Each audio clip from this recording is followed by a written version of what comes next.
Inside Out 2 employees speak out. These three stories, starting with that one, they all connect. But Inside Out 2 is a hit. Probably will be one of the biggest movies of the year, if not the biggest in terms of profit, north of $1 billion. Yep. In addition, let me just set it up this way. When we started seeing trailers for Inside Out 2, the discussion was, oh, this is going full gay. We talked about it beforehand. It's just, it's like no one said anything about it, but you just got the sense by the way people looked, by the way people acted toward one another, was like, oh, we're going gay here. And this is going to be another gay movie that Pixar is putting out. And when I was at CinemaCon, saw the first 35 minutes, and I'm like, this is actually pretty good. There's nothing wrong with this movie.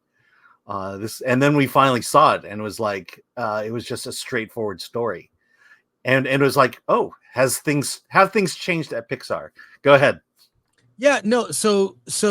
But then it came out that there was another agenda afoot with this film. Bring up the story, if you would, Alan. Yeah. It seems like they were pushing for the main character to be gay. And I think you saw shades of that with the friendships. You could have easily turned this movie with a few lines and a few things. It wouldn't take much to push it in that direction. I think, young boys, young girls, they can be friends and there can be nothing sexual about it. Even the movie, what was it? In fact, that's kind of like what all kids do. Yes. With their friends. Boys have friendships with other boys. I can remember friendships I had when I was a kid. We played and did stuff and played sports and, we did a lot of stuff. There was nothing sexual about it. Just being a young boy, being a young girl. And you can see like there were friendships with the girls in this movie. Inside Out 2 could have easily changed the tone, even with adding a line or two. And Pixar resisted. If you would, Alan, go into the story. All right. Inside Out 2 was the hit Pixar needed, but the laid off employees who crunched are still hurting. 10 Pixar employees talk about the pains of this year's layoffs, the pressure that surrounds Inside Out 2, and the larger cultural concerns of the studio. From the outside, Pixar's narrative is a clear story of redemption. After an undeniably tough few years, battered by COVID-19 theater shutdowns, 2 Hollywood strikes, and a couple box office disappointments, the studio needed a win, and that win was Inside Out 2. The sequel to Pete Docter's Oscar-winning 2015 blockbuster is Pixar's biggest hit in years, and it's not even close. Inside Out 2 isn't just Pixar's highest-grossing film. It is the highest-grossing animated movie of all time, sitting at a jaw-dropping $1.6 billion at the worldwide box office. It's a stunning turn of events when considering the studio's aforementioned recent struggles. And who doesn't love a redemption story, especially when the brand as beloved and nostalgic as Pixar is involved? But for workers, let's see, do you want to talk about the layoffs at the moment, or do you want me to skip to the... Well, you can skim it and just say, hey, they laid off this many people. Yeah, they began laying people off. IGN spoke to 10 former Pixar employees for this story under the conditions of anonymity. They go into details about the pains of the layoff, the financial struggles those layoffs had left them with, and the details behind one source calls the largest crunch in studio history.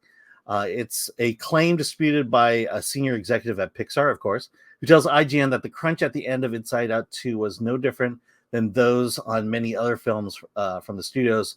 But the fact remains, there are many who feel they rushed to give Pixar a hit, so it needed so desperately, and were hung out to dry. So people are kind of sore that they were brought in to help them out because the turnaround on these things are too fast, right. And then immediately got fired. They thought that they could get permanent jobs there, and they didn't. I would venture that at least 95% of the people that got laid off are financially effed right now, says one person.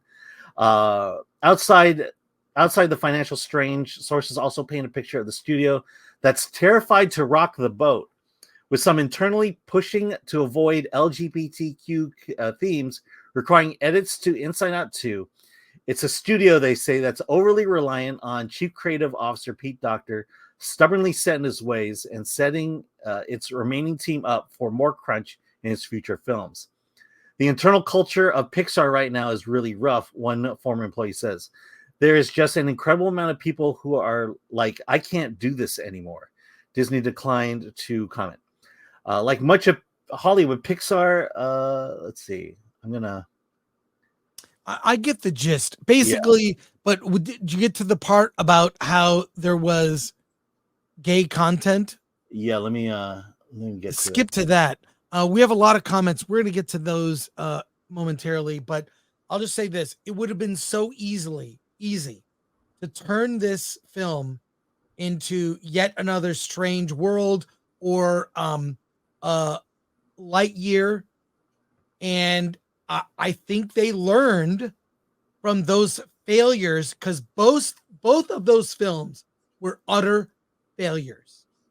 Strange World might be one of the worst. And yes, go on. You found Strange World is technically Disney, but Lightyear is the point here. That brief period of willingness to experiment regarding DEI, LGBT, however, didn't last. Particularly after Lightyear's financial failure, sources say Pixar lost the desire to take risks, either in its creative appointments or in its story decisions. As reported at the time, there were many reasons why Lightyear disappointed at the box office. A confusing spin-off concept, a new voice for Buzz, growing pains from Disney Plus back to theatrical. Doctor even admitted it prompted a lot of soul-searching at the studio, citing some of Lightyear's conceptual and character issues. Wink. But multiple sources say that Disney's leadership internally put a large part of the blame on Lightyear's financial failure on the same-sex kiss in the film, which was briefly removed, then reinstated after an internal staff uproar. In a joint statement with Walt Disney Company, LGBT workers and allies at Pixar said leadership was censoring overtly gay affection at a time where employees were protesting the company's response to Florida's Don't Say Gay bill. It is, as far as I know, still a thing where leadership, they will bring up Lightyear specifically and say, oh, Lightyear was a financial failure because it had a queer kiss in it, one source tells IGN. That's not the reason the movie failed. Now Doctor largely uses the language of making universal stories, which to him means something that's very homogenous that everyone can relate to, one source says.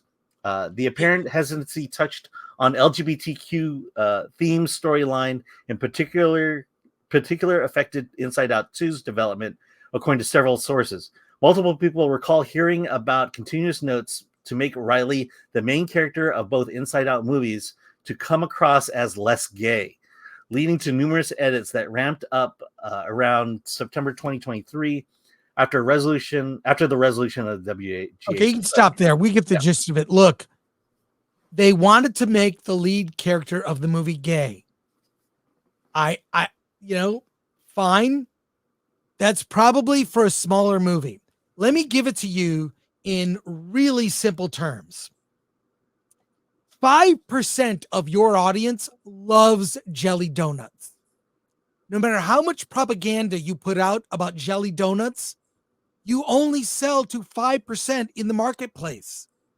So maybe stop trying to push jelly donuts on people who don't want to eat jelly donuts. You make something and you scale to the market. So 5% of the market is jelly donuts. Make enough jelly donuts to serve that market. But if the larger market actually is turned off by jelly donuts, don't push them. This is basic economics. They are trying to go broad with messaging that does not work for that market. It's so simple.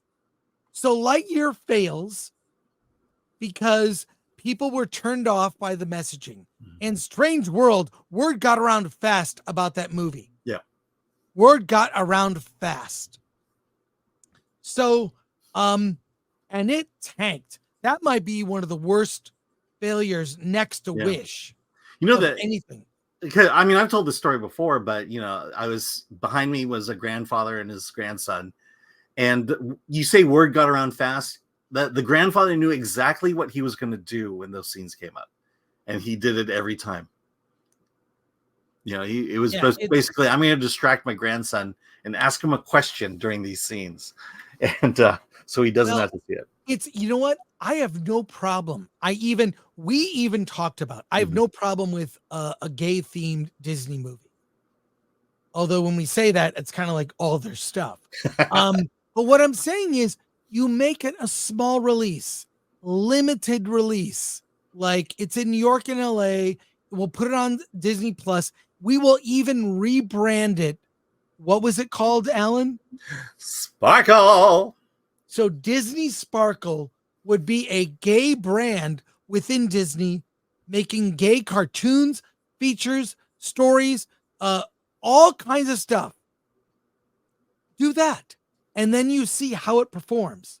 But to sneak it into things that are mainstream, where people's expectations is this is a Disney movie or a Pixar movie, I can trust it. It's for everyone. You are being deceptive. Yeah, I can tell you, Start. it started at Toy Story 4, and they just inserted it in just without any fanfare, more like conditioning, and then they kind of went out with it. But to your point, I don't know that you need to create a brand, but look, you can make Pixar can make a gay movie, but you've got to understand who your audience is. How many people are you going to draw in with your gay themed movie? Make it as gay as you want, but realize that you're not going to get the broad audience. The you're not going to get Pixar like numbers to those. You need to understand how much money you probably are going to make, and then you base the movie and its production costs and everything on that number. And that's the problem is, you know, they think that they could just make a gay movie and spend $100 million on it and think they'll make $100 million back. And they just learned the lesson here that that's not going to happen. Yeah, it's so simple because we've been covering indie film for a very long time. There are a lot of gay themed films. I've been going to Sundance since the 90s. And I can tell you a lot of the films are gay. And they're very good films, by the way. Mm-hmm. But they're movies made for a market that is particular. And these movies were small market, whatever, they go on Sundance Channel or IFC, and it's fine. But uh, parents, now that parents are awake and paying attention, they clearly do not want this. And Inside Out 2 was rewarded for not basically just showing restraint. We have another news story here. We're just producing a Pixar movie, period. Yeah. The other thing is, and you'll find this interesting, but you know, when I read that article, it was speaking to Pixar employees who got laid off, and how upset they were that Pixar was not willing to entertain LGBT themes in that. Does this story sound familiar to you?